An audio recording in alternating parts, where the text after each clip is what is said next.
வணக்கம். Welcome to கதை திரட்டு audio books. இந்த வீடியோவில் நம்ம என்ன கதை கேட்க போகிறோம்னா, உனக்காகவே வாழ்கிறேன் கதையின் 3வது பகுதி. நம்ம சேனலை இதுவரைக்கும் சப்ஸ்கிரைப் பண்ணாதவங்க சப்ஸ்கிரைப் பண்ணுங்க. பக்கத்தில் இருக்கிற பெல் ஐகானை கிளிக் பண்ணி ஆல்ங்கிற ஆப்ஷனை ப்ரெஸ் பண்ணுங்க. ஸோ தட் நான் போடுற கதைகளை உடனுக்குடனே நீங்கள் கேட்கலாம். வாங்க கதைக்குள்ள போகலாம். நிறையவே தெளிந்திருந்தாள் தர்சனா. கண்களில் மட்டும் இயலாமையின் சுவடு படிந்திருந்தது. ரூஃப் கார்டன் ரெஸ்டாரண்டில் தள்ளி தள்ளி குடை போல் விருந்திருந்த மேற்கூரைக்கு கீழே சொகுசாயிருந்த இருக்கையில் அமர்ந்திருந்தாள். எதிரில் கைகளை கட்டிக்கொண்டு அமர்ந்திருந்த கிருஷ்ணாவை நிமிர்ந்து பார்க்க கூச்சமாக இருந்தது. சிப்பந்தி வைத்துவிட்டு போன காஃபியை பிளாஸ்டிக் ஸ்பூனினால் கலக்கி முன்னே நகர்த்தி வைத்தான். அமைதியாக பார்த்து கொண்டே இருந்தாள். குடிசனா, உனக்கு சூடாறினா பிடிக்காதில்லையா? சுரீரென நிமிர்ந்து பார்த்தாள். சேர்ந்து இருவரும் இருந்தது 24 மணி நேரம் கூட இருக்காது. அதற்குள் அவளுடைய செயல்களை முடிந்த வரைக்கும் அவதானித்திருக்கிறான். குடித்து முடித்து கோப்பைகளை தள்ளி வைத்தார்கள். சரி, இப்ப சொல்லு, ஏன் அப்படி செய்த? நான் என்ன உன்னை அத்தனையா கஷ்டப்படுத்தி இருக்கேன்? அவன் குரலில் வழிந்த ஆற்றாமையில் மெல்ல கண்ணீர் துளிர்க்க உதடு கடித்து வெறுமையை அடக்கினாள்.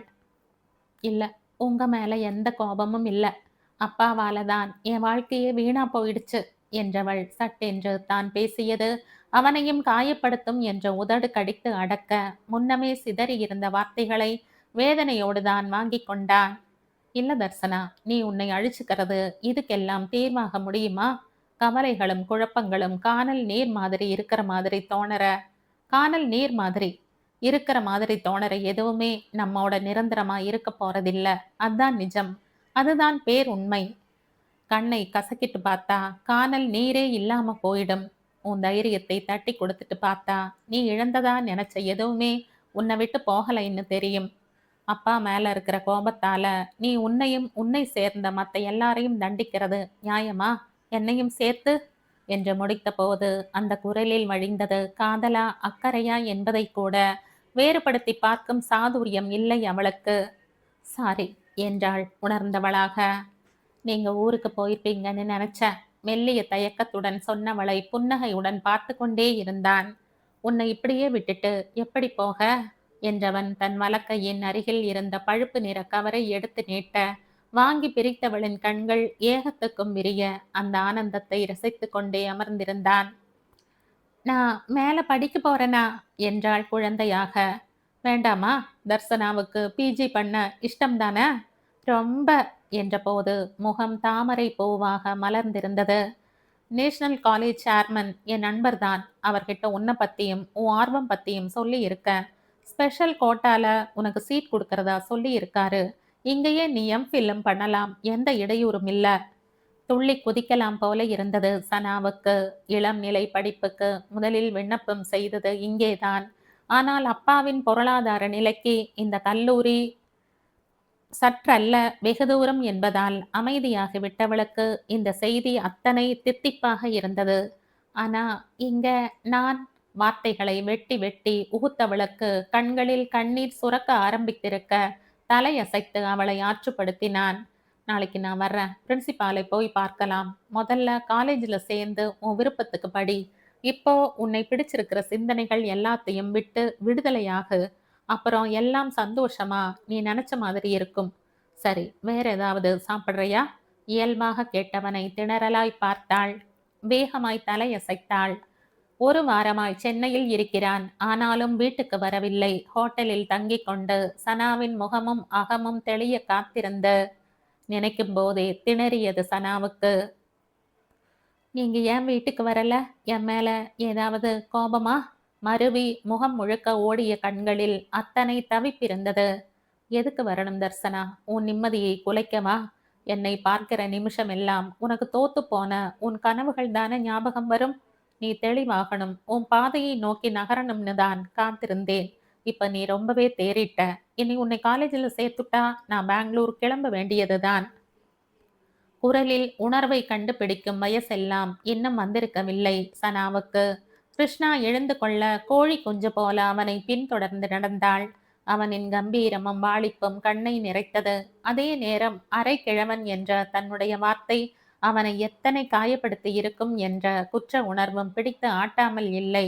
திருமுனையில் இறக்கி விட்டுவிட்டு நாளை வந்து அழைப்பதாக சொல்லிவிட்டு சென்று விட்டான். அவன் கோபமாக மறுக்கிறானா அல்லது தன் மீதான கடமையை இப்படி நிறைவேற்றி காட்டுகிறானா என்ற கேள்விக்கு அவளுக்குமே பதில் தெரியவில்லை. வரும்போது அப்பா வாசலில் அமர்ந்திருக்க அவர் கண்களில் மிகுந்து வழிந்த தவிப்பை கண்டு அடிவயிறு கலங்கினாலும் அவர் செய்த செயல்கள் மனதை அறம் கொண்டு அறுத்ததால் நிமிர்ந்து பார்க்காமல் நடந்தாள். முருகானந்தம் தான் தவித்து போனார்.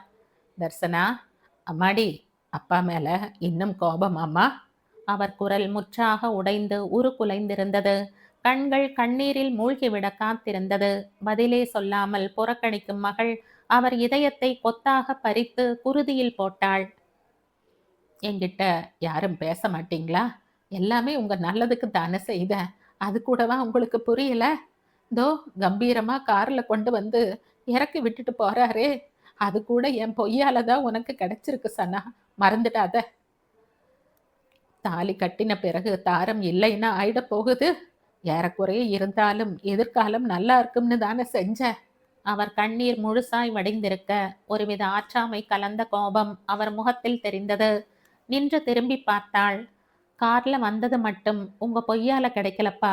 கலந்து வாழ வேண்டிய புது மனத்துல வாசமே இல்லாம வாடி போய் நான் நிக்கிற தனிமையும் உங்களால தான் கிடைச்சது. சனா, நல்ல மனிதர்ங்கிறதாலேயே உங்களுடைய துரோகத்தையும் என்னுடைய அடாத வார்த்தைகளையும் நான் படுத்திய அவமானத்தையும் கல்யாணம் செய்தும் தனிமையையும் சகிச்சுக்க வேண்டிய கட்டாயம் அவருக்கு உங்க பொய்யால தான் கிடைச்சது. ஏன் அதே பொய்யால தான் அக்காவை அவ மாமியாரும் இங்கு கொண்டு வந்து விட்டுட்டு போன அவமானமும் கண்ணீரும் கிடைச்சது. அவ்வளவு ஏன், உங்க வேலையில நீங்க ராஜாவா இருந்தீங்க.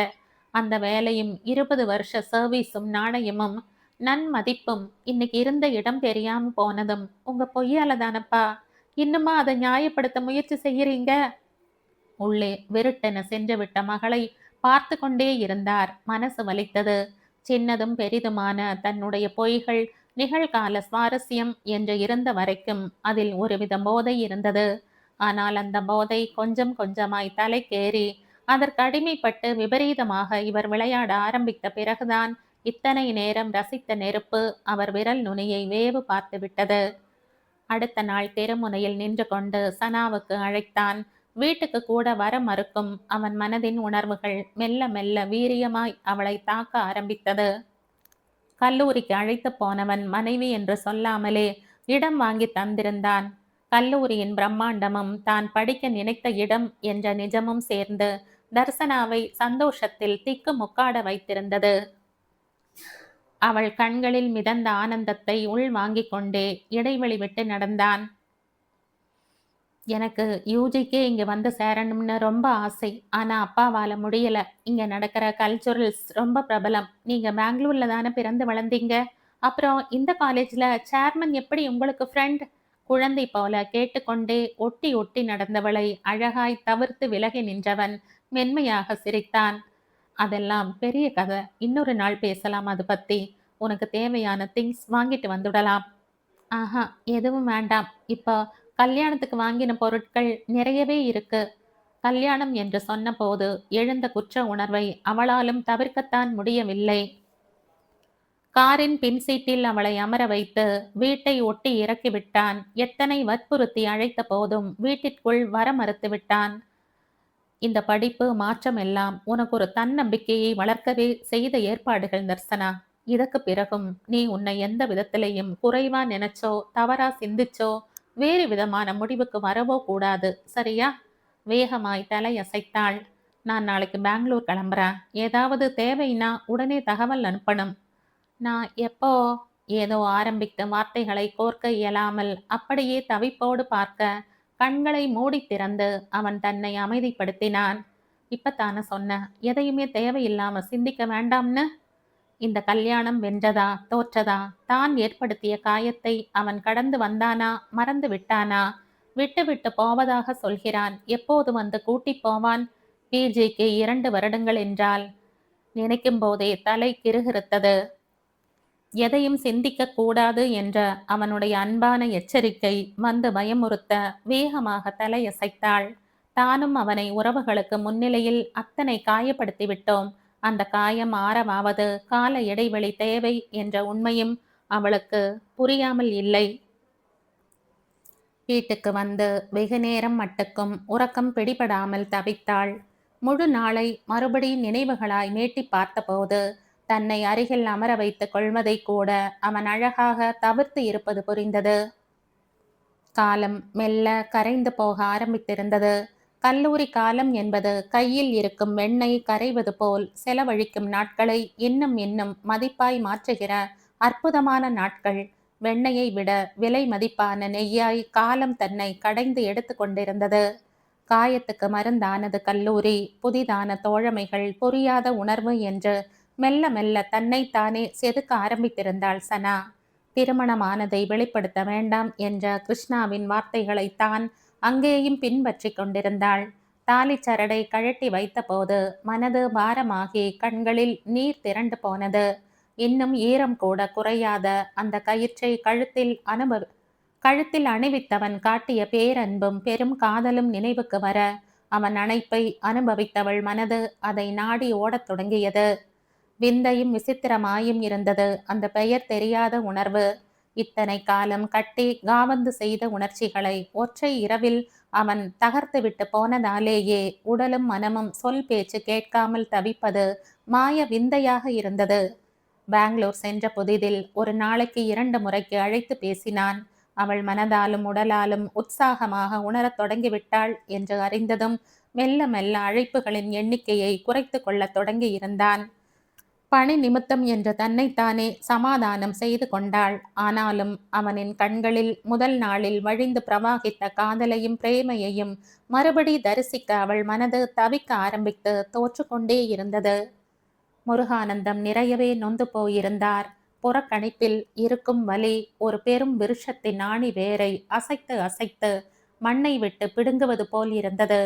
நாயகியை தவிர பெண்கள் இருவரும் முகம் கொடுத்து பேசுவதில்லை. பேத்தி கூட தள்ளி நின்று எட்டி எட்டி பார்த்தது மனதை வலிக்க வைத்தது. வாடாமா. ஒரு முறை கை நீட்டி கிருஷ்ணபிரியாவை அழைத்த போது அது மயந்து போய் இவர் முகத்தை பார்த்து நின்றதும், உங்க கூட பேசினா டாடி அடிக்கும், நீங்க பொய் பேசுவீங்களாம். ஏன் தாத்தா, பொய் சொன்னா உம்மாச்சி கண்ணை குத்தாதா என்று விரல் சப்பிக்கொண்டே கேட்டபோது ஓவென அழலாம் போல இருந்தது. இன்னும் கூட தான் செய்தது அவ்வளவு பெரிய குற்றமா என்றுதான் அவருக்கு தோன்றியது.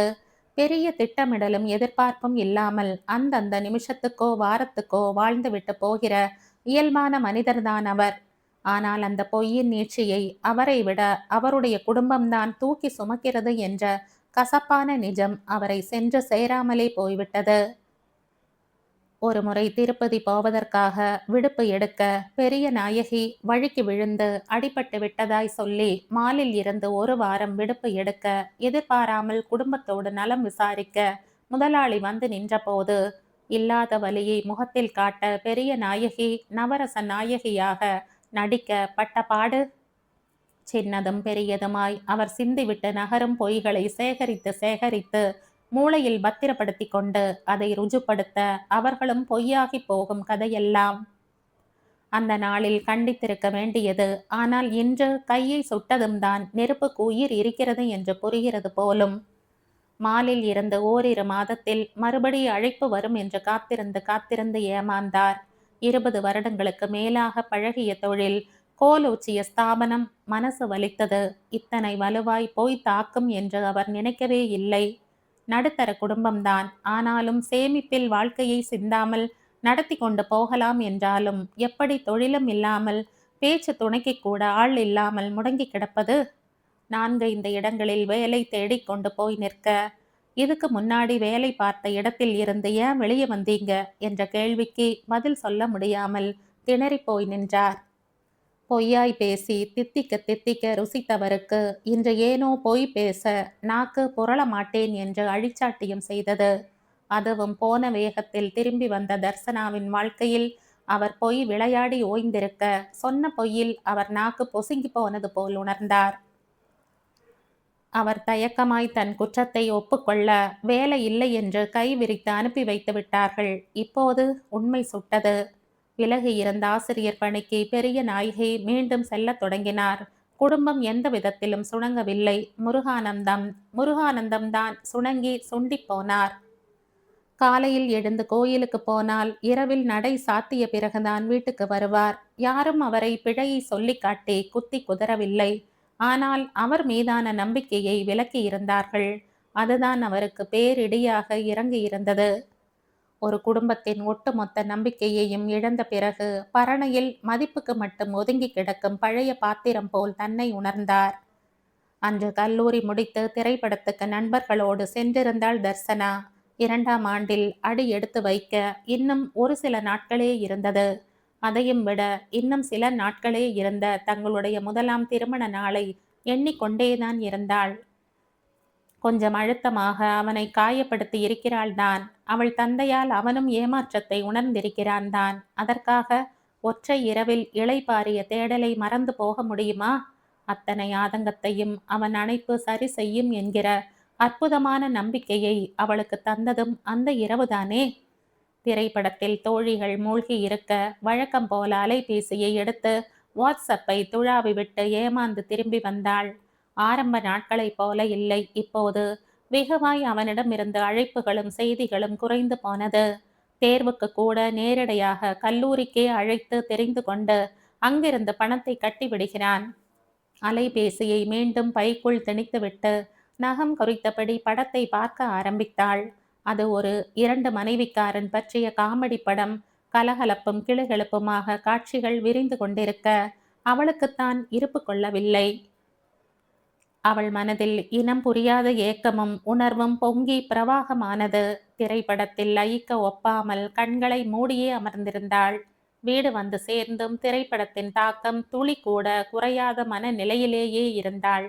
அவள் முகத்தில் பொங்கி வழியும் ஏக்கத்தையும் அவளுள் ஊடாடி கொண்டிருக்கும் சலனத்தையும் நாயகி கவனிக்காமல் இல்லை. ஆரம்பத்தில் அவருக்குமே மனதில் பெரிய காயம் இருந்ததுதான். 2ஆம் தாரம் என்ற வார்த்தை சொத்தை பல்லில் தித்திப்பாய் புகுந்து இம்சை செய்ததுதான். ஆனால் அதெல்லாம் சலனங்கள் முடிந்து இயல்பு வாழ்க்கை என்ற கவனம் மிகுந்த பிறகு எதுவுமே இல்லாமல் போய்விட்டது. யோசித்து பார்க்கும்போது இந்த இக்கட்டான சூழ்நிலையை கிருஷ்ணா கையாண்ட விதத்தால் அத்தனை பேரின் இதயத்தையும் வென்றிருந்தான் என்றுதான் சொல்ல வேண்டும். ஒட்டியும் ஒட்டாமலும் அவன் சனாவுக்கு வெம்மைக்கு நிழல் குடையை விரித்து வைத்திருந்தது இதமாகத்தான் இருந்தது. ஆனால் இது மட்டுமா வாழ்க்கை என்ற கேள்வி இங்கே நாயகியை குடைந்து கொண்டிருந்தது போல் அங்கே பூரணியை குடைந்து கொண்டிருந்தது. குழந்தையின் படிப்பிற்காகவோ அல்லது அண்ணன் தனித்திருக்கும் போது தன்னால் குடும்பத்தோடு சந்தோஷமாக இருக்க முடியவில்லை என்ற சுயநலத்திற்காகவோ கவின் குடும்பத்தோடு தனியே போய்விட்டான். மீண்டும் தின்ன தின்ன தீராத தனிமை இருவருக்கும். ஆனால் காட்டிக்கொள்ள விருப்பமின்றி கட்டி வைத்து கொண்டு சுற்றினார்கள். களைத்து போய் வந்த மகனை கவலை தோய பார்த்தார் பூரணி. பார்வை புரிந்தாலும் பதில் இல்லாததால் பாராதது போலவே அமர்ந்திருந்தான் கிருஷ்ணா. இன்னும் எத்தனை நாளைக்கு இந்த தனிமை கிருஷ்ணா? அந்த பாழா போன மனுஷன் உன் வாழ்க்கையில தான் விளையாடணுமா? நினைக்க நினைக்க எனக்கு வயிறு எரியுது. இதுக்கு மேலேயும் அவ வருவா, உன் கூட வாழ்வாங்கிற நம்பிக்கை ஆசை எல்லாம் என்னை விட்டு போயிடுச்சு. பேசாம டைவர்ஸ் பண்ணிட்டு என்று பேசிக்கொண்டே போன பூரணி வேதனையாய் நிமிர்ந்து பார்த்த கிருஷ்ணாவின் பார்வையில் அப்படியே நின்றார். சொல்லுங்கம்மா, டைவர்ஸ் பண்ணிட்டு 3வது மாலையை போட்டுட்டு மனையில உட்காரவா? என்னை என்னன்னு நினைச்சிங்க? சனா விஷயத்துல நம்மை போலவே அவளும் அப்பாவிமா. அந்த மனிதரை முழுசா குறை சொல்லிடவும் முடியாது. அவரவரிடத்துல அவரவர் சரின்னு தான் தோணும். இந்த அதிர்ச்சியிலிருந்து அவ மீண்டு வரட்டும். முதல்ல விருப்பப்படி படிக்கட்டும். அதன் பிறகு தன் வாழ்க்கை என்னன்னு அவளே தீர்மானம் பண்ணட்டும். அதுவரை உன் வாழ்க்கை காலம் உனக்கு மட்டும் அதே இடத்துலயா அப்போ நிக்க போகுது? துணை இருந்தும் தனியாவே வாழற உன்னை பார்க்கையில பெத்த வயிறு பத்தி எரியுது. பூரணி கண்களை ஒற்ற மெல்ல அம்மாவின் தோளை அணைத்து அன்பு செய்தான். எனக்கு எல்லா உணர்வுகளும் மறத்து போச்சுமா. நியாயமான என் உணர்வுகளுக்கு மட்டமான பெயர் வாங்கின பிறகு இனியும் நான் எதுக்காகவும் காத்திருக்கல. சனா கூட வாழ்ந்திருக்க. ஒரு குழந்தை மாதிரிதான் என் கண்ணுக்கும் மனசுக்கும் அவ தெரியறா. அந்த குழந்தையோட சந்தோஷத்துக்காகத்தான் இந்த படிப்பு, கல்லூரி, தனிமை எல்லாமே. அதன் பிறகு எல்லாமே அவள் முடிவுதான். எழுந்து போய்விட்டான். பெற்றவள் அழுது தேய்ந்து விட்டாள்.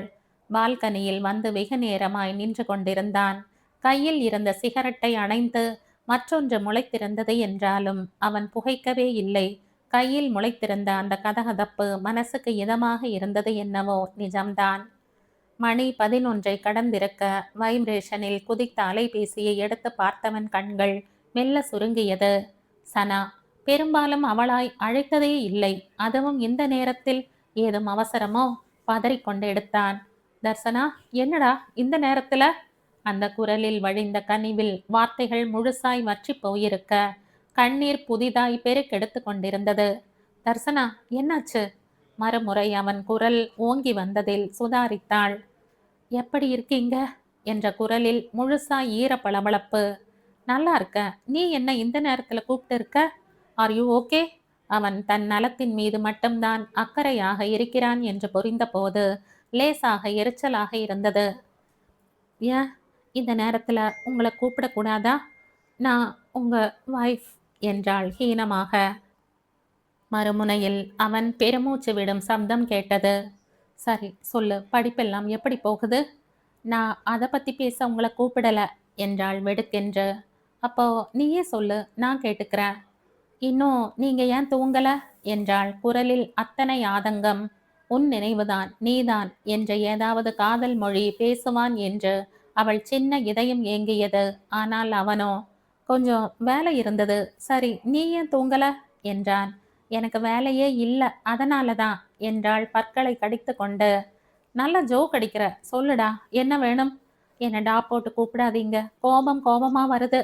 அவளின் கனிந்த கோபம் ஏகாந்தமாய் இருந்தாலும் நிஜத்தை எண்ணி தன்னை கட்டுப்படுத்தி கொண்டான். என்ன கோபம் என் மேல? அதையாவது சொல்லு. இன்னும் 4 நாள் தான் இருக்கு என்றாள் உள் இறங்கிய குரலில். அவனுக்கு புரிந்தாலும் கண்களை மூடிக்கொண்டு அமைதியாக இருந்தான். நிஜமாவே உங்களுக்கு ஞாபகம் இல்லையா என்றாள் குரலில் வழிந்த உணர்ச்சியில் மிகுத்தமாய். குற்ற உணர்வே மண்டி இருக்க மெல்ல சுதாரித்தான். இருக்கு, அதனால் என்ன? உனக்கு எக்ஸாம் டைம் இல்லையா இது? முதல்ல அதில் கவனம் செலுத்து. எப்பவும் ஒரு மாஸ்டருங்கிற இடத்துல இருந்தே ஏன் பேசுறீங்க? உங்க மனைவியா என்னை பார்க்க மாட்டீங்களா? 1000 கருத்து வேறுபாடுகளும் ஏமாற்றமும் இருந்தாலும் அந்த நாள் தானே நான் முழுசா என்னை உணர்ந்த நாள். அவள் நான் தழுதழுக்க கண்ணீர் கரை மீறி இருந்தது. இந்த நிமிஷம் அவன் நெஞ்சில் சாய்ந்து கையில் துவண்டு ஒற்றை நாளில் வாசம் காட்டி மறைந்து போன நியாயமான தாம்பத்தியத்துக்கு ஏங்கி தவிக்க அதை உணர்ந்து கொள்ளாத அவன் மீது பொல்லாத கோபமும் வந்தது. அவளின் தவிப்பை அதற்கு மேலும் தொடர விரும்பாதவன் 2 நாளில் ஊருக்கு வருவதாக சொல்லிவிட்டு அலைபேசியை வைத்து விட்டான். ஆனாலும் மனது ஒரு முகம் கொள்ளாமல் தவித்து கொண்டே இருந்தது. அஷ்டலட்சுமி கோயிலுக்கு சென்றுவிட்டு பெசன்ட் நகர் பீச்சில் கால்களை நனைத்த போது பகல் மொத்தமாய் முடங்கி இருந்தது. பீச் மணலில் கைகளை ஊன்றி கால்களை நீட்டி பாதம் நனைத்து விளையாடும் அவளை பார்த்து கொண்டே இருந்தான். கிட்டத்தட்ட 7-8 மாதங்களுக்கு பிறகு சந்திக்கிறான். கல்லூரியில் சேர்ந்த வேலைகள் எல்லாம் முடிந்த பிறகு ஒரே ஒரு முறை சென்னை வந்ததோடு சரி, மீண்டும் இப்போதுதான், அதுவும் அவளின் வற்புறுத்தலின் பேரில் வந்திருக்கிறான். நிறைய மாறி இருந்தாள். இந்த பிரிவும் புதிய கல்லூரி வாழ்க்கையும் விரும்பிய படிப்பும் என்ற எல்லாமும் சேர்ந்து அவளுக்குள் ஒரு தன்னம்பிக்கை மரத்தை வேரோடி வளர வைத்திருப்பது புரிந்தது. முன்னை விட வெகு அழகாக இருந்தாள். சட்டென்று பார்வையை தழைத்து கொண்டான். தண்ணீரில் நின்று கொண்டு கையாட்டி அழைத்தவளை புன்னகைத்தபடி நீயே பார்த்துக்கொள் என்று சைகை செய்துவிட்டு அங்கேயே அமர்ந்திருந்தான். களைத்து போய் வந்தவளை அழைத்து கொண்டு பீச் ரெஸ்டாரண்ட்டுக்கு நகர கிருஷ்ணாவுக்குள் இருந்த எந்த தயக்கமும் கருத்து மாறாட்டமும் அவளிடம் இல்லை. அவர்கள் நடுவில் பிரிவொன்று இருப்பது போலவோ அதில் அவள் தவிப்பது போலவோ உணர்ந்தவளாகவே அவள் இல்லை. அந்த குழந்தை மனசு வெகுவாய் அவனை மயக்கியது. காற்று வீச வீச அவன் வாங்கி தந்த உணவுகளை உண்டு முடித்தாள். அவன் பேருக்கு குறித்துவிட்டு தள்ளி வைத்திருந்தான். ஏன் சாப்பிடல? பிடிக்கலையா? போதும் தர்சனா, நீ சாப்பிடு, உனக்கு பிடிச்சிருக்கா? ஆ, வீட்டுக்கு வரீங்க தானே? நாம கேக் கட் பண்ண போறோம்னு பவி அக்கா ஃபேமிலியை வர சொல்லி இருக்கேன். கண்களில் அத்தனை மலர்ச்சி. வெறுமையாக அவள் முகத்தையே பார்த்து கொண்டு நின்றான். நீ நிஜமாவே இந்த கல்யாணத்தை கொண்டாட நினைக்கிறையா தர்சனா? அப்படி என்ன நிறைவு கிடைச்சிருக்கு இந்த வாழ்க்கையில? என்ன நிறைவுன்னு கேட்டா சொல்ல தெரியல. ஆனா நான் எதையுமே குறையாவும் உணரல. அன்னைக்கு ஏமாற்றத்தை எதிர்கொள்ள தெரியாம சில வார்த்தைகளை தவற விட்டுட்டேன். அதுக்கு என்னை இந்த நாள்ல தான் தண்டிக்கணுமா? கண்களில் முத்து முத்தாய் கண்ணீர் திரண்டது. அந்த வெளிச்சம் குறைந்த மென் இருளில் அவள் மென்மையான கன்னத்தை வருடிக்கொண்டு வழிந்த கண்ணீர் துளிகளை பார்த்ததும் நிலை குலைந்து போனான். மெல்ல நாற்காலியை அவள் புறமாக நகர்த்தி போட்டு அவள் கன்னங்களை தன் இரு கைகளில் ஏந்தி கொண்டான். விரல்களின் நுனியால் கண்ணீரை துடைத்துவிட இன்னும் இன்னும் அவனின் நெருக்கத்தை அவள் தேடுவது அப்பட்டமாக புரிந்தது. சட்டென்று விலகி அமர்ந்தவன் மென்மையாக அவள் கரங்களை பற்றி கொண்டான். இப்போ எதுக்கு அழுகை? நீ ஆசைப்பட்டேங்கிறதுக்காக மட்டும்தான் இன்னைக்கு வந்த. அப்போ உங்களுக்கு ஆசை இல்லையா? சரியான கேள்வியில் தடுமாறிப் போனான். நான் ஆசைப்பட மறந்து பல மாசமாகுது தர்சனா. எனக்கு வந்த ஆசையில நீ உன் நிம்மதியையும் வாழ்க்கையையும் இழந்து நிக்கிறது மட்டும்தான் எனக்கு கண்ணுக்கு தெரியுது. நான் எதையும் இழக்கல. இது எப்படி உங்களுக்கு புரிய வைக்கிறது? நீங்க என் கூட இப்போ வீட்டுக்கு வரணும். அம்மா விருந்துக்கு ஏற்பாடு செஞ்சிருக்காங்க. இன்னைக்கு அங்கதான் தங்கணும் என்றாள் நிலம் பார்த்து கொண்டு. கிருஷ்ணாவின் இதயம் வேகமாக துடிக்கத் தொடங்கி இருந்தது. இல்ல தர்சனா, நான் ஹோட்டல் கிளம்புறேன். உன் திருப்திக்காக இன்னும் கொஞ்ச நேரம் இங்க இருக்கலாம். நீ ஆசைப்பட்டா இங்கேயே கேக் கட் பண்ணலாம் என்றான் தீர்மானமாக. சில நிமிடங்கள் அவனையே பார்த்து கொண்டிருந்தாள் விரக்தியாக. அப்போ நானும் ஹோட்டலுக்கு வரேன், கூட்டிட்டு போங்க என்றபோது தவித்து போய் பார்த்தான். தர்சனா, அது வந்து தடுமாறியவனை கைகளை உயர்த்தி தடுத்தாள். நான் குழந்தை இல்ல, எனக்கு எல்லாம் புரியும். என் வார்த்தைகள் உங்களை ஆழமா காயப்படுத்தி இருக்குன்னு எனக்கு தெரியும். ஆனா ஏமாற்றத்துல நின்ன என்னால அந்த நிமிஷம் என்னை கட்டுப்படுத்திக்க முடியல. அதுக்காக இன்னும் எவ்வளவு நாள் என்னை தண்டிப்பீங்க என்றவள் முழுதாய் அழுது கரைந்திருக்க அவளை அழுது ஓயட்டும் என்று காத்திருந்தவன் பிறகு மென்மையாக கை பற்றி கொண்டு சொன்னான். நாம ஒருத்தரை ஒருத்தர் தண்டிச்சுக்கவே முடியாது. இன்னும் சில மாசங்கள் தானே இருக்கு. உன் படிப்பு முடியட்டும். நீ நிம்மதியா அதுல கவனம் செலுத்து. பிறகு மத்ததை பார்த்துக்கலாம். இந்த பக்குவமும் புரிதலும் கூட யோசிச்சு பார்த்தா படிப்புக்கு பிறகுதான் உனக்கு வந்திருக்கு இல்லையா? மனம் இல்லாமல் எழுந்து கொண்டாலும் இதற்கு மேல் கணவனுக்கு தன் நிலையை புரிய வைக்கிற வழியையும் அவள் அறிந்திருக்கத்தான் இல்லை. தர்சனாவின் முகவாட்டத்தை அறிந்து வீட்டுக்கு வந்தான். வராண்டாவில் அமர்ந்திருந்த முருகானந்தம் தவித்து போய் எழுந்து நின்றார். உண்மையில் அவரை பார்த்த கிருஷ்ணாவுக்கு திடுக்கென்றுதான் இருந்தது. ஆளே உருக்குலைந்து மெலிந்து வெண்தாடியோடு கசங்கி உடையோடு நின்றவரை பார்க்க என்னவோ போல் இருந்தது. எல்லாவற்றுக்கும் மேலே அந்த கண்களில் தென்பட்ட பரிதவிப்பு. தன் பெண்ணின் வாழ்க்கையையே தானே காவு வாங்கிவிட்ட இயலாமை அத்தனையும் அவனை என்னவோ செய்ய சில வினாடிகள் அவர் அருகில் தேங்கிவிட்டு உள்ளே சென்றான். பவித்ரா, அவள் கணவன், குழந்தைகள் என்று அத்தனை பேரும் வந்திருக்க அவர்கள் கண்களில் தென்பட்ட ஆவல் கிருஷ்ணாவுக்கு புரியாமல் இல்லை. அவனுடைய தவிப்பை இப்படி பகிர்ந்து கொள்ளக்கூட யாருமற்று தனித்திருக்கிறோமே என்ற ஆற்றாமையும் மெல்ல அவனை ஆட்கொண்டிருந்தது. நாயகி தந்த பாயசத்துடன் மாடி வராண்டாவில் நின்று கொண்டிருந்தான். கிருஷ்ணா, உனக்காக நான் இங்க காத்துட்டு இருக்கேன் கிருஷ்ணா. இப்படி மறைஞ்சு மறைஞ்சு நின்னு என்னை தவிக்க வைக்காதே ஏன்? ப்ளீஸ், எங்கிருந்தாலும் ஓடி வந்து என் கழுத்தை கட்டிக்க ஏன்? மிடறு குடித்த பாயசம் கீழே இறங்காமல் அப்படியே தொண்டைக்கு வெளியே போந்து போல மேல் அன்னத்தில் ஒட்டிக்கொள்ள கண்களை இறுக மூடிக்கொண்டான். தவிப்பும் ஏக்கமுமாய் ஒலித்த தர்சனாவின் குரல் அக்காள் மகளுக்காக அல்ல என்பது கூடவா அவனுக்கு புரியாது? இனியும் இங்கிருந்தால் இன்னுமே உணர்வுகள் சிதையும் என்பதால் சட்டென்று கிளம்பி விட்டான். கார் வரைக்கும் எந்த வார்த்தையும் பேசாமல் பின்னாலேயே வந்தார் முருகானந்தம். கதவு திறந்து காரில் ஏறிக்கொள்ளும் வரைக்கும் கைகளை கட்டி கொண்டு நின்றவரை இரக்கமாய் பார்த்தான். நான் ஹோட்டல் மெல்பர்ன்ல தான் இருக்கேன், நாளைக்கு வந்து பாருங்க என்று விட்டு விருட்டென காரில் ஏறி பறந்து விட்டான். காலையில்தான் அவன் வர சொல்லிவிட்டு வந்திருந்தான். ஆனால் அதிகாலையிலேயே முருகானந்தம் வந்து ஹோட்டல் காரிடரில் காத்து கிடக்கிறார் என்று தெரிந்தது. உள்ளே வந்தவர் கண்களில் ஏகப்பட்ட பரிதவிப்பு. 10 நிமிடங்கள் எனக்கு தந்தால் அதை எனதாக்கி கொண்டு எல்லாவற்றையும் விளங்க வைத்து விடுவேன் என்ற தவிப்பு. அவன் வரவழைத்த டிஃபனை மறுத்து ஒரு வார்த்தை பேசாமல் முடித்தார். இப்ப சொல்லுங்க, ஏன் அப்படி செஞ்சீங்க என்றான் ஆதங்கமான குரலில். தப்புதான் மாப்ள. தப்பில்ல, மகா தப்பு. யோசிச்சு பாருங்க. கல்யாணத்துல எதை எதையோ கண்டிஷனா போடுறவங்க மத்தியில எனக்கு இருந்த ஒரே கண்டிஷன் பொண்ணுக்கு 25 வயசுக்கு மேல இருக்கணுங்கிறது தானே. ஏன்னா ஒரு பெரிய இடைவெளியை சகிச்சுக்கிற அல்லது ஏத்துக்கிற பக்குவம் வருகிற வயசா இருக்கணும்னு நான் நினைச்ச நியாயமான சிந்தனைகள் தப்பா? எனக்கு சொல்ல தெரியல. தர்சனாவுக்கு மட்டுமில்ல, என்னை விட இத்தனை சின்ன பெண்ணை கல்யாணம் பண்ண நான் விரும்பாததும் நியாயம்தானே. அது உங்களுக்கு ஏன் புரியல? பதில் இல்லாமல் தலை குனிந்து நின்றார். உங்களை கூப்பிட்டு வச்சு கேள்வி கேட்கவோ அல்லது வருத்தப்படவோ இதை பேசல. ஆனா எனக்குள்ள இருக்கிற ஆதங்கத்தை எப்பத்தான் பேச? தப்புகளுக்கு பிறகு பிறக்கிற ஞானோதயங்களால என்ன உபயோகம் மாப்ள? இந்த ஒரு வருஷமா நான் என் சொந்த வீட்லயே அந்நியமா வாழ்ந்துட்டு இருக்கேன். பெத்த பொண்ணுங்க ரெண்டும் என்கிட்ட முகம் கொடுத்து பேசி பல மாசம் ஆகுது. கட்டின பாவத்துக்கு நாயகி என் முகத்தை நிமிர்ந்து பார்க்காம பேசிட்டு இருக்கா. ஆனா இது இன்னும் எத்தனை நாளைக்கு? கொலை கொள்ளை செய்தவன் அடுத்தவங்க வாழ்க்கையை அழிச்சவனுக்கு கூட அதுக்கு பரிகாரமும் மன்னிப்பும் கிடைக்கிற போது எனக்கு இந்த தண்டனை ரொம்ப அதிகம் இல்லையா? நிமிர்ந்து அவரை பார்த்தான். அவர் கேள்வியில் நியாயம் இருந்தாலும் அதில் நேர்மை துளியும் இல்லை. இதுதான் நாமும் நம்மை சுத்தி இருக்கிறவங்களும் செய்யற தப்பு. உலகத்திலேயே கொலையும் கொள்ளையும் ஸ்திரீ லோகனா இருக்கிறது மட்டுமே பாதகம்னு சொல்லி சொல்லி அதுக்கு நிகரான தவறுகளை தவறா நினைக்காம நகர்ந்த அந்த சிந்தனை தான் இத்தனை தவறுகளுக்கு மூல காரணம்.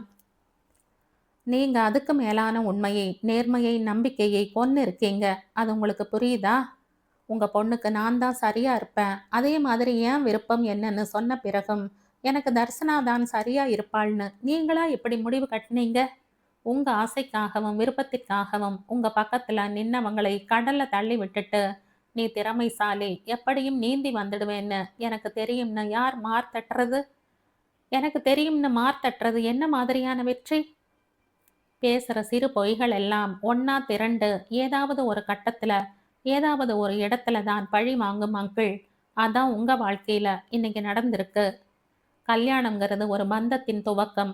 அந்த உறவுக்குள்ள இணையற ரெண்டு மனிதர்களுக்கு தங்களுடைய துணையை ஆத்மார்த்தமா பிடிக்க வேண்டாமா? தன் துணை பற்றிய சராசரி எதிர்பார்ப்பு குற்றம் இல்லை அங்கிள். அதை நீங்க தீர்மானிச்சதுதான் மிக மிக தப்பு. தலையசைத்தார்.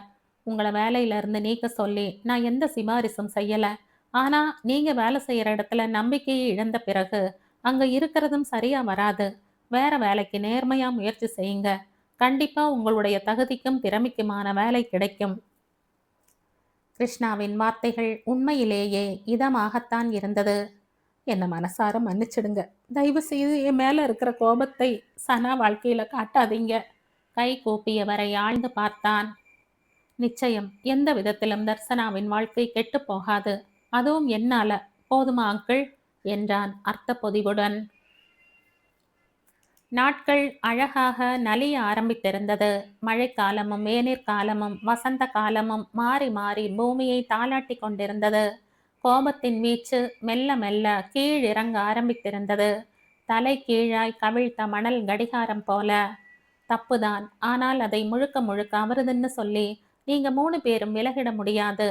கால் செய்த ஒரு நாளில் கிருஷ்ணா சொல்ல வெகுண்டு போய் நின்றாள். அப்போ நாங்க எல்லாரும் சேர்ந்தேதான் உங்களை ஏமாத்தினதா சொல்றீங்களா?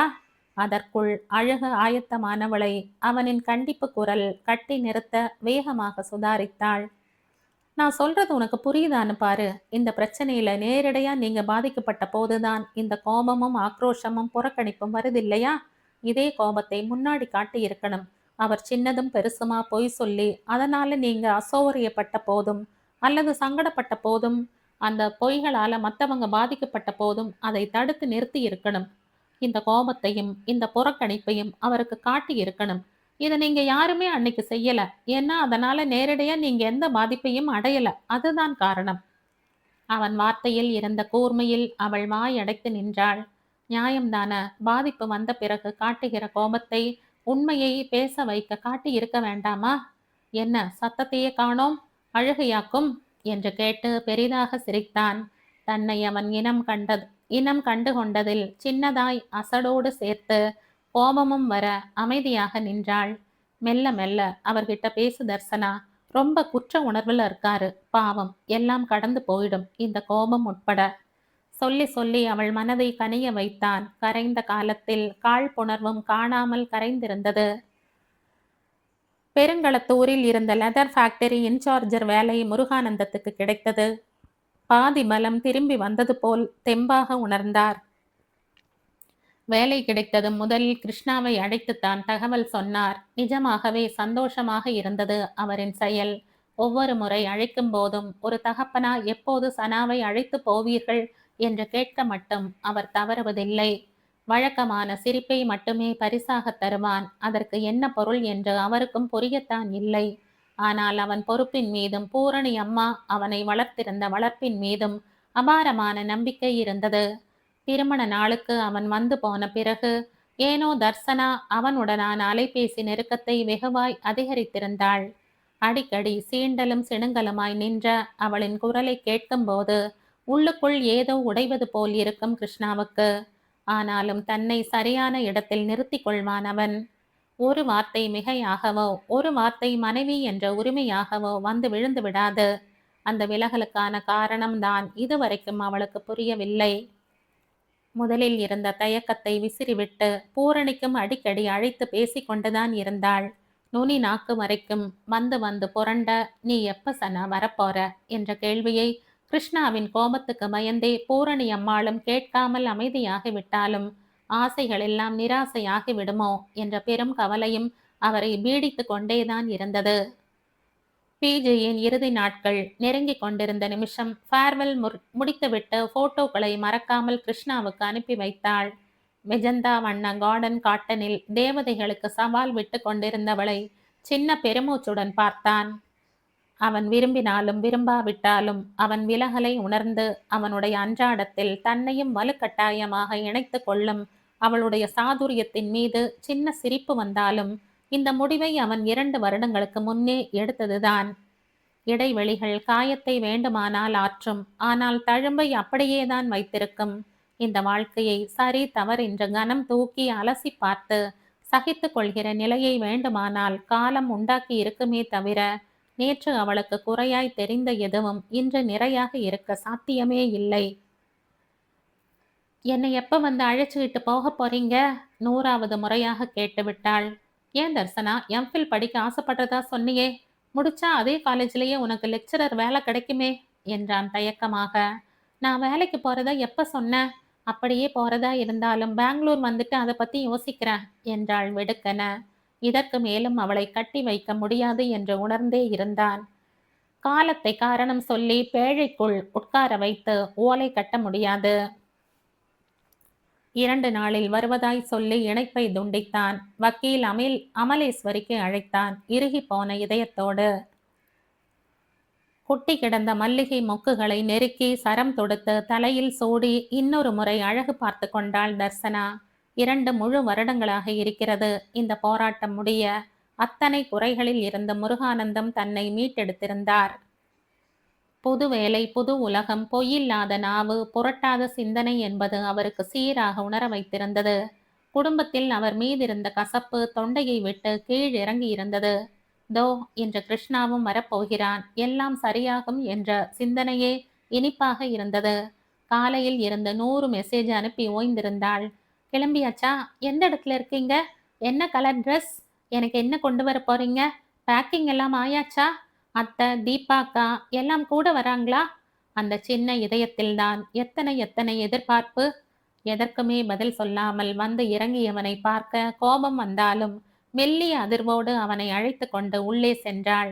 விருந்து தயாராகி இருந்தது. எந்த மறுப்பும் சொல்லாமல் உண்டு முடித்தான். 2 ஆண்டுகளுக்கு முன் தர்சனாவை விட்டுவிட்டு போக வந்தபோது இருந்த சூழ்நிலைக்கும் இப்போது இருந்ததற்கும் நிறைய மாற்றங்கள் இருந்தது. கலங்கி இருந்த முருகானந்தம் தெளிந்திருந்தார், திருந்தியும் இருந்தார். தட்டு நிறைய மாதுளை முத்துக்களை உதிர்த்து அதில் ஸ்பூன் செருகி கொண்டு அவனிடம் நீட்டியபடி அருகில் வந்து அமர்ந்தாள் தர்சனா. அப்பா கிட்ட பேசிட்டியா தர்சனா என்றான் அன்பு மிக. பேசாம என்ன, கோபத்தோடையே குடும்பம் நடத்திட்டு இருக்க முடியுமா? அதுவும் அவர் இப்ப பேசுற உண்மையில வீடே அல்லோ ஹல்லோல படுதே. என்ன ஆச்சு? எதிர் வீட்டு ஆன்ட்டியும் அம்மாவும் பல வருஷ ஃப்ரெண்ட்ஸ். 2 பேரும் ஒரு ஃபங்க்ஷனுக்காக ஒரே கலர்ல புடவையை எடுத்தாங்க. 2 பேரும் சேர்ந்து கட்டிட்டும் போயிட்டும் வந்தாங்க. அம்மா அப்பாவை கூப்பிட்டு அந்த புடவை எனக்கு நல்லா இருக்கான்னு கேட்க, உண்மையை மட்டும் பேசுற எங்க அப்பா ராதா ஆன்ட்டிக்கு தான் அம்மாவை விட நல்லா இருக்குன்னு படக்குன்னு சொல்லிட்டாரு. அப்புறம் என்ன? அவள் முடிப்பதற்குள் பேரிடியாய் சத்தம் போட்டு சிரித்தான் கிருஷ்ணா. முதன் முறையாக இத்தனை உடைந்து இத்தனை உடைத்து சிரிக்கும் அவன் முகத்தை பார்க்கிறாள். அத்தனை அழகாக இருந்தது. மெல்ல நகர்ந்து அவள் கைகளோடு தன் கையை கோர்த்து கொண்டு அவன் தோளில் தலை சாய சட்டென்று சிரிப்பதை நிறுத்திவிட்டு தவிப்பாய் அவள் முகம் பார்த்தான். அவன் என்ன சொல்ல வந்திருக்கிறான்? அவள் என்ன செய்து கொண்டிருக்கிறாள்? தர்சனா, என்னது என்றான் ஆழ்ந்த குரலில். 2 வருட கனவு, தீர்க்க முடியாத ஏக்கம், எனக்கான நிம்மதி. ஆனா நான் வேற ஒரு முடிவுல வந்திருக்கேன் தர்சனா என்றான் தவிப்பாக. சொல்லுங்க, இப்படி சுகமா தோல்ல சாஞ்சுகிட்டே கேட்டுக்கிறேன். அது அது வந்து மியூச்சுவல் டைவர்ஸ்க்கு அப்ளை பண்ணிடலாம் தர்சனா. நீ இந்த பொருந்தாத வாழ்க்கையில சகிச்சுக்கிட்டு வாழ வேண்டிய எந்த அவசியமும் இல்ல. இது உனக்கான வாழ்க்கையும் இல்ல. நீ ஒரு 2ஆம் தரமான வாழ்க்கைக்கான பெண்ணும் இல்ல. ஒரு அறியா பருவத்துல உன் அப்பா செய்த தப்பான கணக்கால நீ இந்த அரை கிழவன் கூட வாழ வேண்டிய அவசியமும் இல்ல. உன் வயசுக்கும் படிப்புக்கும் தகுதிக்கும் அழகுக்குமான வாழ்க்கை நிச்சயம் அமையும். கண்டிப்பா அதுக்கு ஒரு நல்ல தோழனா நானே துணையா நிற்பேன். விருட்டென எழுந்து நின்றாள். கண்கள் கண்ணீரில் குளித்திருந்தது. இத்தனை நேரம் பூரித்து சிவந்திருந்த முகம் க்ஷணத்தில் அழுகையில் சிவந்திருந்தது. இத சொல்லத்தான் வந்தீங்களா? இதுக்காகத்தான் 2 வருஷம் காத்திருந்தீங்களா என்றாள் ஆக்ரோஷமாக. ஆமா, அமைஞ்சு போச்சுங்கிறதாலேயே சகிச்சுக்கிட்டு வாழ வேண்டிய அவசியம் என்ன? நான் ஒரு நாள் தான் உங்க கூட வாழ்ந்திருக்கேன். அதுல பகல் மட்டும் அடங்கல, இரவும் இருக்கு.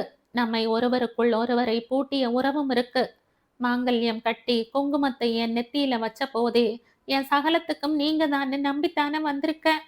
அந்த ஒரு நாள் உறவுக்காக உன் ஒரு ஜென்மத்தை பிடிக்காத வாழ்க்கைக்கு தரணுமா? யோசிச்சு பாரு. எல்லாமே இனி உன் இஷ்டம் போல நடக்கும் தர்சனா. உன்னை மீட்டெடுக்கத்தான் இந்த படிப்பும் கால இடைவெளியும். சேர்ந்து விண்ணப்பம் செய்தால் எண்ணி 3 மாசத்துல விவாகரத்து கிடைச்சிடும். அவன் பேசிக்கொண்டே இருக்க காதுகளை மூடிக்கொண்டு பெரும் சத்தம் போட்டாள். இத்தனை பண்றதுக்கு கொஞ்சமே கொஞ்சமா விஷம் வாங்கி தந்துடுங்க. நான் நிம்மதியா போய் சேர்ந்துடுவேன். இந்த பிரச்சனையும் முடிஞ்சிடும் இல்ல? உங்களை 2ஆம் தாரம்னு சொல்லி அழுததால என்ன 2ஆம் தாரமாக்கி உலகத்துக்கு முன்னாடி தரம் தாழ்த்தணும். அதுதானே உங்க நோக்கம்? மாடியில் இருந்த அறைக்குள் இருந்தாலும் சத்தம் வாசலை எட்டி கொண்டிருக்க வராண்டாவில் விளையாடி கொண்டிருந்த கிருஷ்ணப்பிரியா ஓடோடி வந்து அறைக்குள் எட்டி பார்த்தது. 4 வயதை கடந்து அழகாய் நின்ற குழந்தையை ஏக்கமாய் பார்த்து கொண்டே இருந்தான். அவன் பார்வையின் நோக்கம் புரிந்தவளுக்கு அழுகையும் ஆத்திரமும் முட்டி கொண்டு வந்தது. தாவி சென்று குழந்தையை வாரிக்கொண்டாள். கிருஷ்ணா, என்ன தேடித்தானே இங்க வந்த? பிறகு ஏன் என்ன விட்டுட்டு போறேன்னு சொல்ற? நீ இல்லாம எனக்கு எதுவுமே இல்ல கிருஷ்ணா. நேத்து உன்னை அடிச்சுட்டேன்னு தானே என்னை வந்து பார்க்காம காலையில இருந்து ஒதுங்கி நிக்கிற? நான் உன் சனா சித்தி தானே? கிருஷ்ணா அண்ணா எனக்கு உயிர்னு உனக்கு தெரியும் தானே? கோபத்துல ஒரு வார்த்தை சொன்னா என்னை விட்டுட்டு போயிடுவியா? எனக்கு நீ வேணும் கிருஷ்ணா. உன்னைத்தான் நான் தேடிட்டே இருக்க. என்னை தவிக்க வைக்காத. நீ வேண்டாம்னு சொன்னா நான் செத்துடுவேன் கிருஷ்ணா. அழுதபடி குழந்தையின் உள்ளங்கையில் முத்தமிட கிருஷ்ணா தன் உள்ளங்கையில் ஈரத்தை உணர்ந்தான். கிருஷ்ணா பிரியா எதுவும் புரியாமல் அழுகின்ற சித்தியை ஒரு நொடி பார்த்து கொண்டே இருந்துவிட்டு அறையை விட்டு வெளியே ஓடியது. பெரியவர்களை அழைத்து கொண்டு வர மடங்கி அழ ஆரம்பித்திருந்தாள். மெல்ல அவள் அருகில் வந்து கால்களை மடக்கி தரையில் அமர்ந்தான்.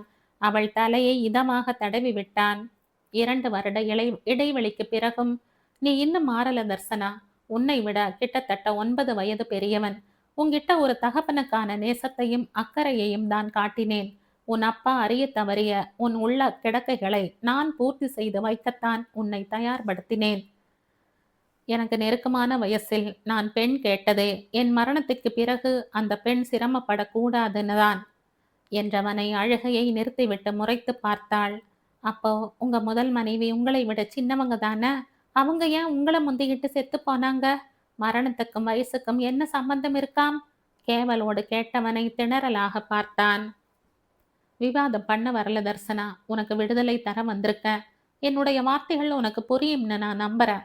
உனக்குன்னு ஒரு வாழ்க்கை, உன்னை சந்தோஷமா வச்சுக்கிற கணவன், நிறைவா வாழணும் நீ. உன் நுண்ணிய எண்ணங்களை உன் தந்தை வேணா புரிஞ்சுக்காம இருக்கலாம். நான் அந்த ஸ்தானத்துல இருந்து உன்னை உணர்ந்துக்கிறேன். அதனால உன்னை உணர்வாலையும் உடலாலையும் அணுகாம நான் விலகி இருந்த. உன்னை எந்த இடத்திலையும் சலனப்படுத்த நான் விரும்பவும் இல்லை என்றவன் அவள் கண்ணீரை பொருட்படுத்தாமல் கொண்டு வந்திருந்த கைப்பையை திறந்து பழுப்பு வண்ண கவரை எடுத்து நீட்டினான். வாங்காமல் கண்ணீரோடு நின்றாள். இது நான் மியூச்சுவல் டைவர்ஸ்க்கு சம்மதிச்சு கையெழுத்து போட்டது. இதே மாதிரி இன்னொன்னு உன் தரப்புலையும் தயார் செய்யணும். அதுக்கு என்னென்ன வழிமுறைகள்னு என் வக்கீல் அமலேஸ்வரி உனக்கு கால் பண்ணி வழி நடத்துவாங்க. எப்படி கல்யாணம்ங்கிறது ஒரு ஃபார்மாலிட்டிஸோ அதே மாதிரி இந்த விவாகரத்தும் ஒரு சம்பிரதாயம் தான் தர்சனா. இதுக்கு பிறகும் உன் நல் வாழ்க்கையில எனக்கு அக்கறையும் இருக்கு, கடமையும் இருக்கு என்றவன் அவள் கைகளை அழுந்த பற்றி விட்டு நகர வெறித்து பார்த்து கொண்டு நின்றாள். அப்போ நீங்க காட்டின அத்தனை அன்பும் கடமைக்குத்தானா? இட்ட அடியை எடுக்க இயலாமல் நின்றான். பதில் சொல்லவே இல்லை. அந்த ஒரு நாளும் கடமைக்கானது தானா என்றாள். குரல் தழதழக்க துடித்து போய் பார்த்தான். தர்சனா என்றான் பரிதவிப்பாய். அந்த அணைப்பில் நான் எந்த கடமையையும் உணரவே இல்லை. அப்படி இருந்தும் அதுக்கு ஏன் வேற மூலம் பூசுறீங்க? சோ உங்களுக்கு நான் வேண்டாம் அவ்வளவுதானே? நின்று அவள் கண்களை பார்த்தவன் ஒரு பதிலும் சொல்லாமல் அங்கிருந்து விலகி வேகமாக வெளியில் நடந்தான். அத்தனை கோபம் வந்தது கிருஷ்ணாவுக்கு. மனம் முழுக்க வெறுமையும் வாழ்க்கை முழுக்க தனிமையும் என்ற எண்ணத்தில் தான் ஃப்ளைட் ஏறி இருந்தான்.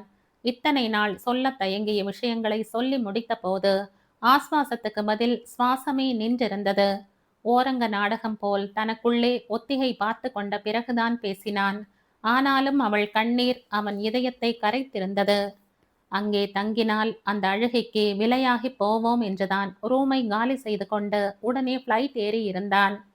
வீட்டிற்கு வந்து படுக்கையில் சரிந்தவன் தான் உடலை விட்டு உருகி கொண்டு போன உயிரைப் போல அமானுஷ்யமாய் இளைப்பார இதயமின்றி அல்லாடினான்.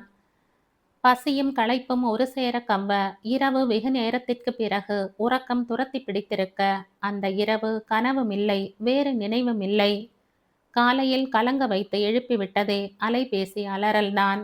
எடுத்தவன் புருவம் தன்னால் முடிச்சிட்டு கொண்டது. முருகானந்தம். எடுத்தவனுக்கு பேச அவர் வாய்ப்பே தரவில்லை.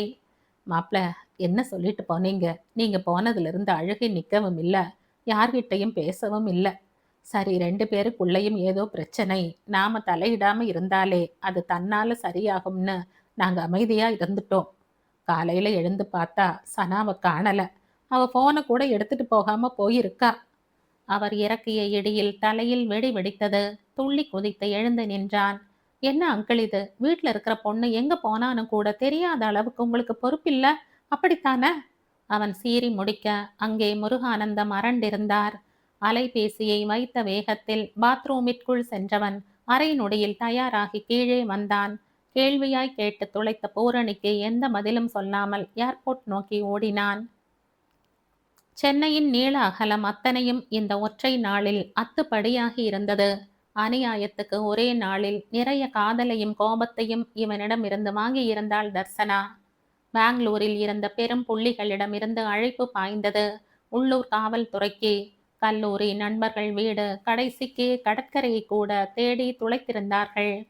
போனுடன் சென்றால் லொகேஷன் காட்டி கொடுத்து விடும் என்று யோசித்து திட்டமிட்டுத்தான் இங்கேயே வைத்துவிட்டு போயிருக்கிறாள். முருகானந்தத்தை அனுப்பி வைத்த போது அவருடைய கலங்கிய கண்களை பார்க்க பரிதாபமாக இருந்தது. எங்க போயிருப்பா மாப்ள? தெரியல மாமா, ஆனா பெரிய முடிவுக்கெல்லாம் போக மாட்டா, எனக்கு நம்பிக்கை இருக்கு. சொல்லி கொண்டிருக்கும் போதே பெங்களூரில் இருந்து வந்த அழைப்பு. அம்மாவுக்கு உடல்நிலை சரியில்லை என்று சொல்லி கொண்டு வர இப்போது தவிப்பின் டெசிபிள் கூடி போனது. பயப்பட எதுவும் இருக்காது மாமா, எப்படியும் திரும்பி வந்துடுவா. நண்பர்கள் வீட்டுல எதுவும் தங்கி இருந்து நம்ம அலை கழிக்கலாம். நான் ஊருக்கு போயிட்டு அம்மாவை பார்த்துட்டு காலையில வந்துடுறேன். கவினும் ஊர்ல இல்ல என்றவன் பதறிக்கொண்டு ஏர்போர்ட் நோக்கி ஓடினான். பெங்களூர் வந்து இறங்கிய போதும் தவிப்பு அடங்கவே இல்லை. எங்க போன சனா? ஒரு குழந்தையை பறிகொடுத்த தாய் மாதிரி என்னை அலைக்கழிக்க வைக்கிறையே, என்ன தெரியும் டி உனக்கு? முட்டாள் முட்டாள். என் கையில கிடைச்சா அப்படியே கழுத்தை திருகிடுவேன் பார்த்துக்க. உள்ளம் போட்ட ஓங்காரத்துக்கு கால்கள் கட்டுப்பட மறுத்தது. டிரைவருக்கு அழைத்து காரை ஏர்போர்ட்டுக்கு எடுத்து வர சொல்லி முன்னமே அறிவுறுத்தி இருந்தான். காரில் ஏறி கண்களை மூடிக்கொண்டு அமர்ந்தவனுக்குள் பிரளயம் நடந்து கொண்டிருந்தது. வீட்டுக்கு வந்தவன் பதறிக்கொண்டு உள்ளே ஓடினான். அம்மாவை தேடி கண்கள் அலைபாய பூரணி ஹாலில் அமர்ந்து புத்தகம் வாசித்து கொண்டிருந்தவர் முகம் மகனை கண்டதும் பூவாய் மலர்ந்தது. அம்மா, என்னாச்சு? வேகமாய் ஓடி வந்து அருகில் அமர்ந்து நெற்றியை புறங்கையால் ஒற்றை பார்த்தான். எனக்கு என்னப்போ குறைச்சல்? இனி நான் ராணி ஆட்டம்ல இருக்க போறேன் என்றவரை குழப்பமாக பார்த்தான். முடியலைன்னு மேனேஜர் கால் பண்றாரேம்மா. அப்ப முடியல, இப்ப எல்லாம் முடிஞ்சிருச்சு. என்னை சுத்தி இருந்த அத்தனை பிரச்சனைகளும் இனி இருந்த இடம் தெரியாம மறைஞ்சு போக போகுது. காரணம் புரியாவிட்டாலும் அந்த வார்த்தைகள் கதகதப்பாய்த்தான் இருந்தது. நீ இருப்பது தர்சனாவின் பிரச்சனை மட்டும்தான். அதுவும் லேசானால் அவன் மனதும் இதமாகி போகும். அம்மாவிடம் சிறிது நேரம் பேசிக் கொண்டிருந்துவிட்டு மெல்ல மாடிக்கு வந்தான். அலைச்சலையும் நடந்த விஷயங்களையும் அம்மாவிடம் சொல்லாமல் மறைத்து விட்டான். சொல்லி என்னாக போகிறது, வேதனையை மெல்வதை தவிர என்றே அமைதியாக விட்டான். மாடிக்கு வந்து பால்கனியை திறந்து கண்களை மூடி காற்றை அனுபவித்தபடி அமைதியாக நின்றான். இடுப்பில் கை வைத்து கண்களை மூடிய போது மனசு முழுக்க பாரம் குடி புகுந்திருந்தது. 5 நிமிடம் அப்படியே நிற்க முதுகில் கொடி போல் வெண் பஞ்சு ரக்கை ஒன்று படர்ந்து அழுத்த திரும்பி பார்க்காமலே உணர முடிந்தது அது என்னவென்று, அது யார் என்று. கண்கள் கரகரக்க, உணர்வுகள் மேல் தழும்ப, மொத்த நாளின் தவிப்புக்கும் அந்த அணைப்பு மெத்தையாக கோபத்தையும் பிடிவாதத்தையும் விட்டு விடாமல் அப்படியே நின்றான், ஏகாந்தமான இருளை நோக்கியபடியே. என் மேல கோபமா என்றவளை ஆக்ரோஷமாய் பற்றி இழுத்து கோபமாக கன்னத்தை பற்ற அந்த கண்களில் வழிந்த காதலில் லேசாய் தடுமாறித்தான் போனான். பைத்தியமா உனக்கு? சின்ன குழந்தைக்கு சொல்ற மாதிரி புத்தி சொல்லிவிட்டு வந்தா எல்லாரையும் பரிதவிக்க வச்சுட்டு ஓடிப்போய். தர்சனா, நீ உன் லிமிட்டை கிராஸ் பண்ணிட்டு இருக்க என்று அவன் கத்த, அதை புறம் தள்ளி அவன் நெஞ்சில் சாய்ந்து, சனான்னு கூப்பிட்டீங்களே ஃபர்ஸ்ட் நைட்ல, அது மாதிரி எப்ப கூப்பிடுவீங்க என்று அவள் கொஞ்ச, வெட்டட்டுமா என்பது போல் பார்த்தான். நான் கோபமா இருக்கேன் தர்சனா. நான் உங்க மேல காதலா இருக்க. நான் சொன்னதெல்லாம் உன் நல்லதுக்குத்தான் சனா. ஏன் புரிஞ்சுக்காம என்ன கஷ்டப்படுத்துற என்றான் தவிப்பாக. விலகி நின்று அவன் முகம் பார்த்தாள். ஒரு மைய புள்ளியில இருந்துதான் வாழ்க்கை ஆரம்பிக்குது. அந்த மையத்திலேயே மையல் வந்துடாது. நான் உங்க கூட சகிச்சு வாழ வரல, ரசிச்சு வாழ வந்திருக்க. அணு அணுவா, அங்குலம் அங்குலமா. நல்ல வாழ்க்கைக்கான வரையறை ஆளுக்கு ஆள், மனசுக்கு மனசு மாறுபடும். சரியானதுன்னு நியதிகள் சொல்ற எதுவும் சரியானதா இருக்க வேண்டியதில்ல. அப்பா மாதிரி பார்த்துக்கிட்டேன், அப்பாவோட அன்பை காட்டினேன்னு வார்த்தைக்கு வார்த்தை சொன்னீங்கல்ல, அதுக்கு மேல ஒரு துணை கிடைக்குமா? இது தன் தாயை போல பெண் கேட்ட பிள்ளையாருக்கே கிடைக்காத வரம் இல்லையா?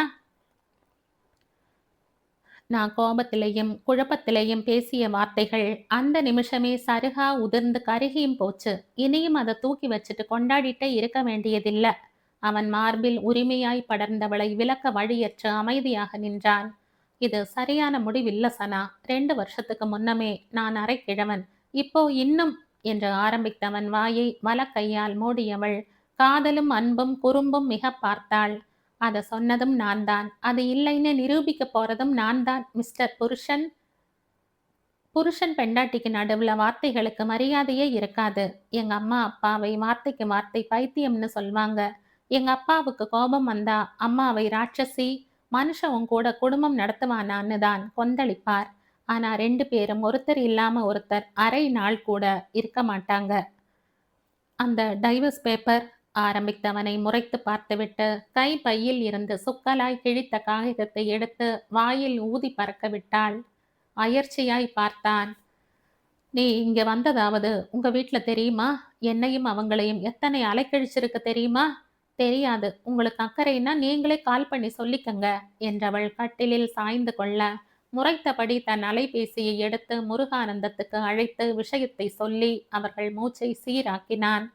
மாறி மாறி அவள் வீட்டார் சனாவிடம் பேசி முடிக்க அவளையே பார்த்து கொண்டு அமர்ந்திருந்தான். போன் பவித்ராவின் மகள் கிருஷ்ணபிரியாவின் கைக்கு போக தர்சனாவின் பார்வை கிருஷ்ணாவிடம் வந்து காதலாய் தொக்கி நின்றது. முறுக்கி கொண்டு நின்றவன் அருகில் எதிரில் வந்து நின்றாள். சொல்லு கிருஷ்ணா, என் மேல கோபமா என்றாள் பார்வையால் வருடி கொண்டே. ஏன் சித்தி என்கிட்ட சொல்லாம எங்க போன? ஸ்பீக்கரில் மழலை கொஞ்சியது கேட்டது. என் கிருஷ்ணாவை விட்டுட்டு நான் எங்க போக போறேன்? எனக்கு கிருஷ்ணானா உயிர் இல்லையா? இப்போ உனக்கு அது புரிஞ்சிடுச்சா? டக் என்று நிமிர்ந்து பார்த்தவனை ஒற்றை புருவம் உயர்த்தி வம்புக்கு இழுக்க அத்தனை இறுக்கமும் காற்று தடவிய பனியாய் குளிராய் கரைய தொடங்கி இருந்தது. கிருஷ்ணாவுக்காக நான் ஒரு பாட்டு பாடட்டுமா? அதை கேட்டதும் உன் கோபம் போயிடும் இல்லையா? கிருஷ்ணா, நீ பேகனே பாரோ முகவனே தோரோ கிருஷ்ணா நீ பேகனே. கண்களை மூடி லைப்பாய் பாடினாள். ஐயோ சித்தி ஒன்னும் புரியல. அந்த புறத்தில் இருந்து குழந்தை கிருஷ்ணா சிணுங்க, அவளின் அந்த புறத்து கிருஷ்ணாவோ மந்தகாச புன்னகையில் இருந்தான். அப்படின்னா என்ன தெரியுமா கிருஷ்ணா? கிருஷ்ணா நீ வேகமாய் வாராய், திருமுகத்தை காட்டுவாய் கிருஷ்ணான்னு அர்த்தம்.